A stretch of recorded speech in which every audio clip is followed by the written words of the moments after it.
నమః. ఓం నమ శివాయ. పరమేశ్వర స్వరూపమైనటువంటి సభకి నమస్కారం చేస్తూ, మనకి మన హిందూ ధర్మంలో కావచ్చు లేదా సనాతన ధర్మంలో కావచ్చు,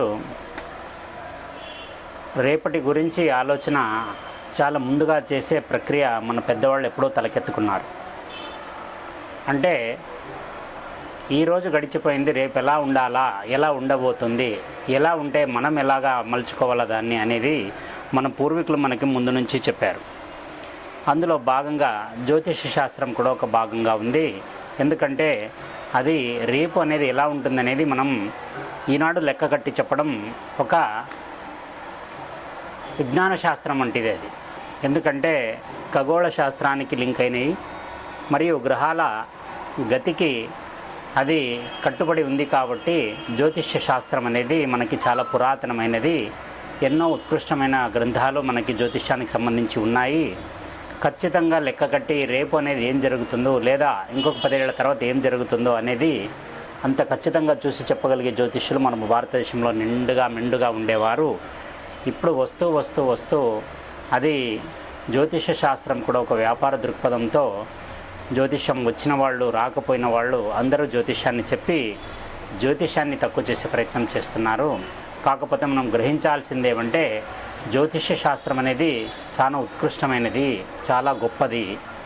అది వాళ్ళు చెప్పింది కాలేదంటే జ్యోతిష్య శాస్త్రంలో తప్పులు ఉన్నట్టు కాదు. దానిని ఎవరైతే చెప్పారో వారికి దాని మీద జ్యోతిష్యం మీద అవగాహన లేనట్టుగా మనం భావించాల్సి ఉంటుంది.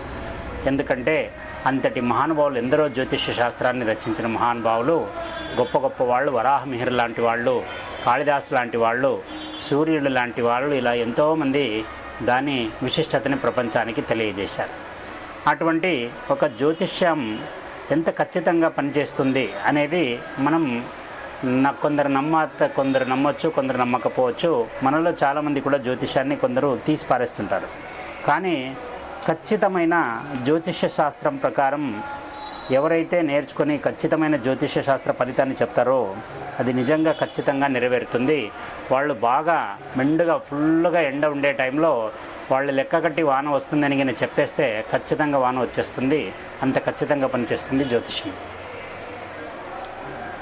ఇది ఒకసారి ఏమవుతుందంటే, 2 మిత్రులు మాటలో కూర్చున్నప్పుడు అందులో ఒక మిత్రుడు అంటాడు, ఒరే నాయనా, మా ఇంట్లో వాళ్ళు ఇట్లా పలానా జ్యోతిషుడి దగ్గరికి వెళ్ళి ఈ విషయం గురించి కనుక్కొని రమ్మని చెప్పారు, నువ్వు కూడా వస్తే ఇద్దరు కలిసి పోదామని అంటాడు. ఈ కుర్రాడు ఎవరైతే జ్యోతిష్యుడిని కలవాలనుకుంటున్నాడో తన మిత్రుడిని పిలుస్తాడు స్వామి దగ్గరికి వెళ్ళడానికి. పక్కనుండే ఆ కుర్రాడు, నాకు ఈ జ్యోతిష్యం మీద నమ్మకం లేదురా బాబు, నువ్వు వెళ్ళిరా, మళ్ళీ నన్నెందుకు అనవసరంగా అని అడుగుతాడు. అప్పుడు ఈ మిత్రుడు అంటాడు, ఒరే నీకు నమ్మకం లేకపోతే గడపవరు బయటికే ఉండరా నువ్వు, నేను లోపలికి వెళ్ళి స్వామితో మాట్లాడి వచ్చేస్తా. ఇప్పటికే 2 రోజుల నుంచి నేను వాయిదా వేస్తూ వస్తున్నాను, ఇంట్లో ఖచ్చితంగా అడుగుతారు స్వామి దగ్గరికి వెళ్ళొచ్చావా లేదని, నా కోసం ఎలాగోలా రా అంటాడు. ఆయన మిత్రుడు అంటాడు, లేదు నేను రాను. లాస్ట్కి ఎలాగోలో అడిగి ఆ మిత్రుని ఒప్పచెప్తాడు. ఆయన అంటాడు, ఒరే నేను అక్కడ వరకు వస్తా, దయచేసి నువ్వు మళ్ళీ జ్యోతిష్యుడి దగ్గరికి వెళ్ళి నన్ను ఆయన దగ్గర కాళ్ళ దగ్గర కూర్చోబెట్టి నువ్వు ఏదైనా అడుగు గిడుగు అని నన్ను అడగొద్దు, నాకు నమ్మకం లేదు దాని గురించి, అందుకే నేను బయట ఉంటాను, నువ్వేం పని చూసుకొని వచ్చేస్తే ఇద్దరు కలిసి వచ్చేద్దాము. సరే అని ఏం చేస్తాడు, ఈ మిత్రుని వెంట పెట్టుకొని 2 మిత్రులు వెళ్ళిపోతారు అక్కడికి. స్వామి దగ్గరికి పోయిన తర్వాత ఏ అబ్బాయి అయితే జ్యోతిష్యాన్ని అడగాలనుకుంటున్నాడో ఆ అబ్బాయి లోపలికి వెళ్తాడు. వెళ్ళి కాసేపు మాట్లాడిన తర్వాత ఈ జ్యోతిష్యుడు బయట నిలబడ్డ అతని మిత్రుడిని చూసి ఆ అబ్బాయి ఎందుకు బయట నిలబడ్డాడని అడుగుతాడు. అప్పుడు అంటారు, అయ్యో స్వామి అదొక పెద్ద కథ, ఏమనుకోవద్దండి మీరు, నేను మిమ్మల్ని నమ్ముతున్నాను, ఆ అబ్బాయికి జ్యోతిష్యం మీద నమ్మకం లేదు, అందుకే లోపలికి రావట్లేదు అని. నమ్మకం లేకపోతే వచ్చి కూర్చోడానికి ఏమి ఇబ్బంది, వచ్చి కూర్చోవచ్చు కదా అంటే, లేదు స్వామి ఇక్కడికి వస్తే మళ్ళీ నేను ఏదో ఒకటి అడుగు అంటానని వాడు భయపడి ఎక్కడే నిలబడ్డాడు.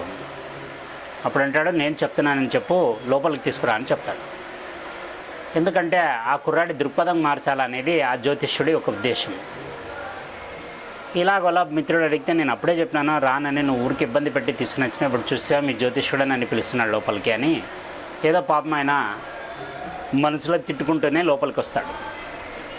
జ్యోతిష్యుడు ప్రశాంతంగా కూర్చొని ఉంటాడు. ఆ అబ్బాయిని పరిచయం చేసుకుంటాడు. ఎందుకు నాయన బయటే నిలబడ్డావు నువ్వు అంటే, లేదు స్వామి, నాకు నమ్మకం లేదు దీని గురించి, ఎందుకు అనవసరంగా నేను ఒక మాట మీరు ఒక మాట అనుకోవాలా, మళ్ళీ మీరు బాధపడాలా నేను బాధపడాలా, అందుకనే నేను బయట నిలబడినాను.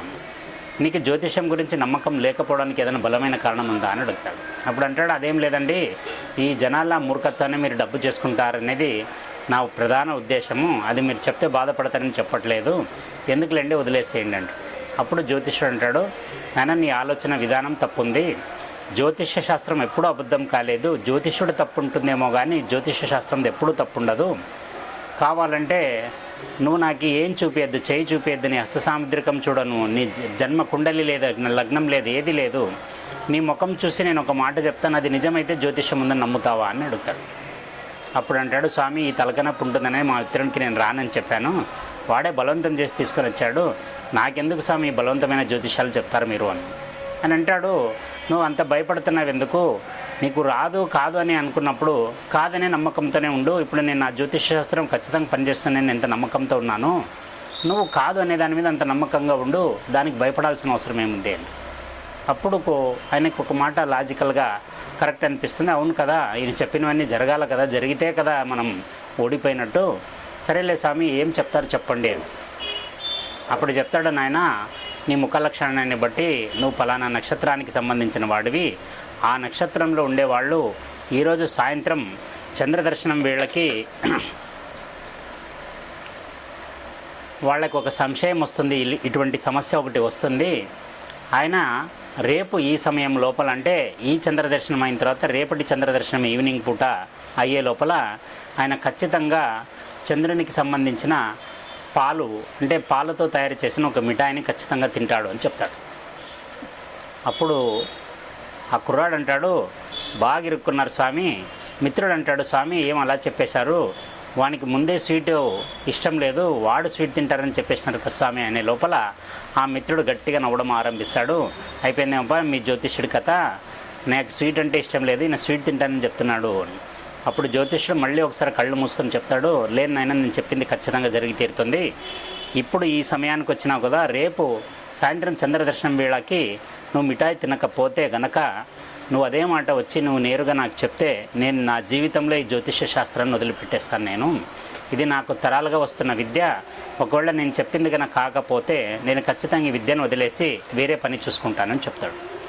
అప్పుడు ఆ కుర్రాడు అంటాడు, ఇది మంచి ఛాలెంజ్, ఇది ఎంతోమందిని నాశనం చేస్తున్నారు మీరు, వాళ్ళు పనిచేసేది వదిలిపెట్టేసి జ్యోతిష్యాలు కనుక్కుంటూ ఇక్కడే ఉంటున్నారు, మీరంతా వాళ్ళని సోమరులుగా తయారు చేస్తున్నారు, వాళ్ళ దగ్గర డబ్బులు దండుకోవడానికి అని చెప్పి, సరేలే రేపు సాయంత్రం వరకు ఉంటే ఇక్కడ నీ ప్రతాపము నా ప్రతాపం ఏదో తెలిసిపోతుంది కదా అని చెప్పేసి అబ్బాయి చెప్తాడనమాట. ఇప్పుడు చూడండి స్వామి ఈ టైం అయింది, రేపు ఈ టైం లోపల అంటే సాయంత్రం పూట ఆ చంద్రదర్శనం లోపల నేను ఖచ్చితంగా మీ దగ్గర వచ్చి కలుస్తాను, మీరు మాట మీద నిలబడాలా, మీరు నమ్మే దేవుని మీద ప్రమాణం చేసి చెప్పండి, ఒకవేళ మీరు చెప్పింది నా అబద్ధం అయితే మీరు నిజంగా జ్యోతిష్య శాస్త్రాన్ని చెప్పడం మొదలెస్తారు, జ్యోతిష్యం చెప్పడం మొదలెస్తారు అని.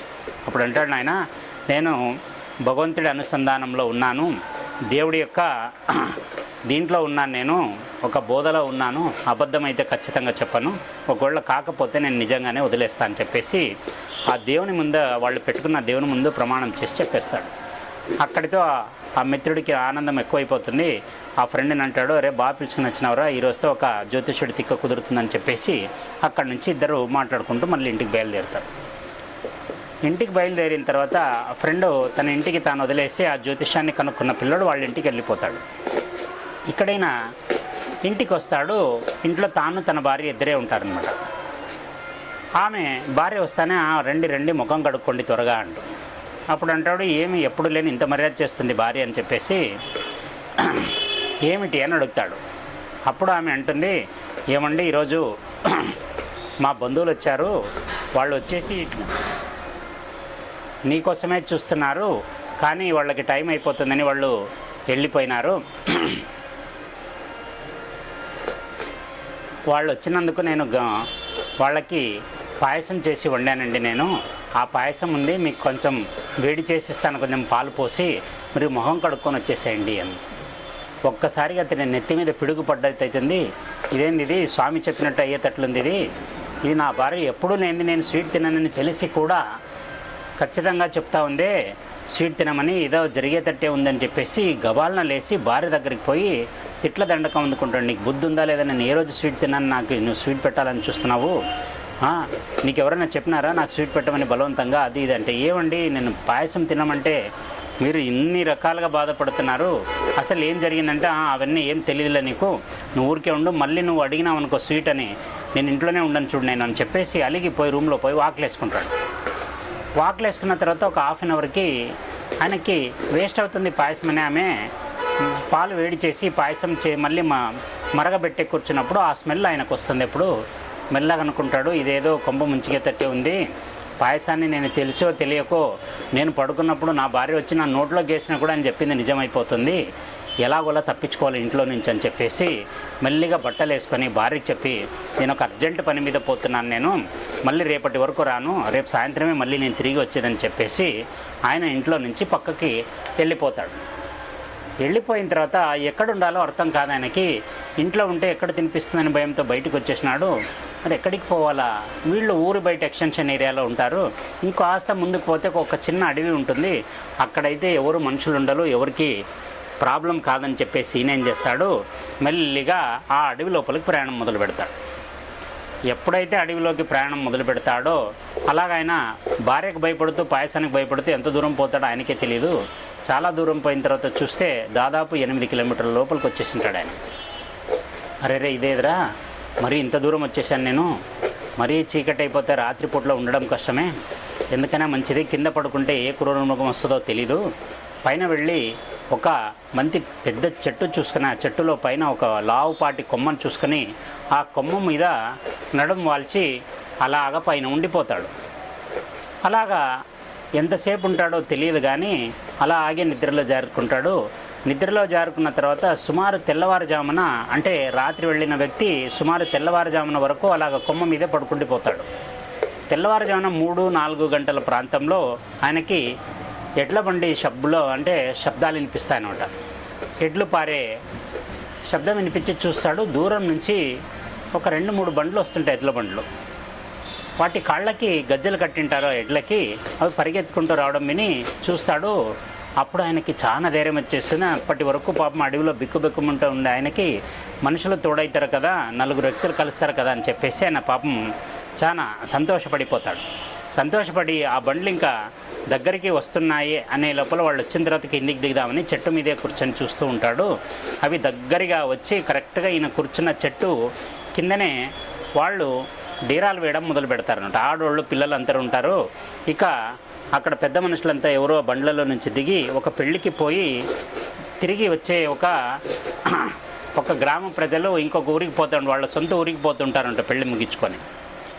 వాళ్ళు అక్కడ దిగి డేరాలన్నీ వేసుకొని అన్ని ఏర్పాట్లు చేసుకునే సమయానికి ఈయన పైనుంచి కిందికి దిగుదామా అనుకునేంత సమయంలోనే అక్కడికి ఎక్కడి నుంచో కానీ మెరుపు వేగంతో బందిపోటు దొంగలు వచ్చేస్తారు. బందిపోటు దొంగలు వచ్చి అందరినీ చుట్టుముట్టేస్తారు. ఆ పెద్దలు ఎవరైతే పెళ్లి పెద్దలు ఉంటారో ఫస్ట్ వాళ్ళని అందరినీ తీసుకొని వెళ్ళి ఒక పెద్ద చెట్టుకి కట్టేస్తారు మగవాళ్ళనందరినీ. ఆడవాళ్ళనందరినీ చేతులు కాళ్ళు కట్టేసి ఒక దగ్గర కూర్చోపెట్టి వాళ్ళ ఒంట్లో నగలన్నీ ఒలిచేసుకుంటారు. ఒలిచేసుకొని అంత లోపల ఏమైంటుందంటే ఆ బందిపోట్ల దొంగలు వచ్చే లోపల కొందరు ఆడవాళ్ళు స్నానాలు చేసి వచ్చి పాపము వంటకి ఎక్కించుంటారు. అక్కడ వంటలు ఒక పక్క జరుగుతూ ఉంటాయి, ఒక పక్క బందిపోటు దొంగలు వచ్చేస్తారు. ఎక్కడికక్కడ హుటాహుటిన వదిలేసి ఆడవాళ్ళంతా ఒక పక్క అరుచుకుంటూ కూర్చుంటారు, మగవాళ్ళంతా ఒక పెద్ద చెట్టు కట్టేస్తారు. ఇదంతా పైనుంచి అనుకుంటాడైనా నేను కిందికి దిగపోవడమే బాగైంది, ఒకవేళ దిగింటే నన్ను కూడా దాంట్లో పాటు కట్టేసేవాళ్ళని మెల్లిగా నక్కి చూస్తూ ఉంటాడు చెట్టు మీద నుంచి. ఈ యువకుడు ఎవరైతే పాయసం నుంచి తప్పించుకున్న యువకుడు. కొద్దిసేపు అయిపోతుంది, ఓ పక్క వాళ్ళు వంటకి పెట్టిన పాయసం గుమగుమలాడడం మొదలు పెడుతుంది. వాళ్ళు కూడా ఆ వచ్చిన బంధువులకని, అంటే బండిలో ఉండే వాళ్ళందరికీ పాయసాన్ని వండింటారు. ఈ పాయసం వండింటారు. వాళ్ళంతా ఈ దోపిడీదారులు అందరూ దోచేసుకున్న తర్వాత వాళ్ళు ఇంకా అందరూ మూట కట్టుకుని వెళ్ళే సమయంలో ఒక దొంగ ఆగుతాడు. దొర వాళ్ళ నాయకుడికి ఇలా చెప్తాడు, దొర వంటంతా సిద్ధంగా ఉంది, వాళ్ళు వంట కూడా చేసేసినారు, చాలా ఆకలిగా ఉంది, ఇప్పటికే 2 రోజుల నుంచి ఏమీ సరిగ్గా తినలేదు, మీరు అంటే కనుక మనం ఇక్కడే భోంచేసేసి వెళ్ళిపోదాము అని. అంటే ఆయనకు కూడా ఆకలిగా ఉంటుంది. ఆ దోపిడీ నాయకుడికి సరే ఏర్పాట్లు చేయండి అంటారు.